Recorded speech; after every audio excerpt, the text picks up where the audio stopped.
So we are Team Stairway to Stability. We're tasked to create an aid that can help Parkinson's patients and when they experience freezing of gait. Essentially when they're walking, they just experience a freeze.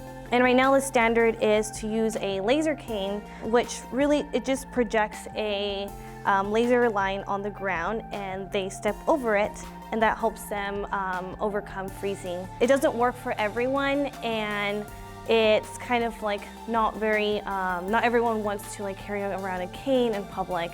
So we thought of doing something a little bit different, which could utilize a phone, which is something that everyone really carries around nowadays. You can sort of walk normally and then stop. So we used Apple's fairly new AR kit to develop an application that can be used to place objects in 3D space on the phone screen. So it uses the camera and shows you a feed of what's happening in front of you. And once it's detected the ground in front of you, you can just tap on the screen and it'll place an object. Here we have a ring shape that you can place, and the idea is a Parkinson's patient would see the ring in front of them and then be able to initiate their gait more easily by trying to step into or over the obstacle. So another option for patients is to use sound and vibration cues. So by selecting the options you want, sound or vibration, using these switches, and then selecting how much time you would like to pass in between each cue, you can set a personalized cueing system that plays sound and vibration at a particular rhythm. So after I hit play, the phone is now vibrating. Any patient can select which cues are most useful to them and use the app however they want to. Some patients might just turn on sound and vibration, put it in their pockets, and use that to keep walking.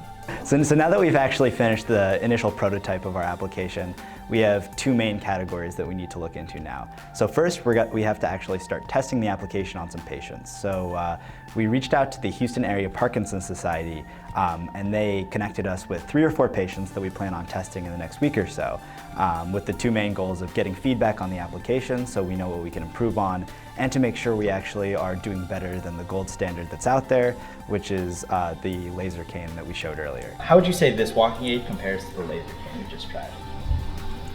Oh, a lot better, 100% better. And then on the design front, we have to start looking into ways that we can make the phone easier to hold, because a very common symptom of Parkinson's disease is hand tremors. So holding a phone might be difficult, especially for some further along patients. So we're working on 2 major ways to combat this. One, we have this lanyard phone case that basically goes around the patient's neck and will hang around their mid-stomach area, and they can just place objects in front of them as they walk without having to actually stabilize the phone with their hands. We're also working on a attachment to a walker and a cane, because many patients who have Parkinson's disease require to use a cane or a walker. So the patient will just be able to look down at their walker, place an object in front of them, and then continue to walk with their walker.